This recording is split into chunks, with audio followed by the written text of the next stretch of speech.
जय श्री राम सारे भाइयों ने। तो भाई आज है अपना पहला दिन और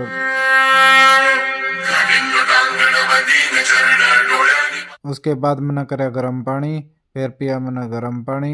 गर्म पानी पीने के बाद मैं गया रनिंग पे। रनिंग पे जाने के बाद भाई मैं वापस आके और अपनी करी एक्सरसाइज स्टार्ट। फिर लगाई मैंने स्पाटे। स्पाटे लगाने के बाद फिर मैंने लगाई उठ बैठक। उठ बैठक लगाने के बाद फिर मैंने करी पेट की एक्सरसाइज जो कि इम्पोर्टेंट है। उसके बाद करा मैंने वर्कआउट कंप्लीट। वर्कआउट के बाद फिर मैं नहाया। नहाने के बाद फिर मैं गया मंदिर। मंदिर में जाने के बाद भाई मैंने खाए चने। चने खाने के बाद फिर मैं गया पेड़ ना पानी देने। पानी देने आने के बाद फिर मैंने थोड़ी देर बाद खाई रोटी।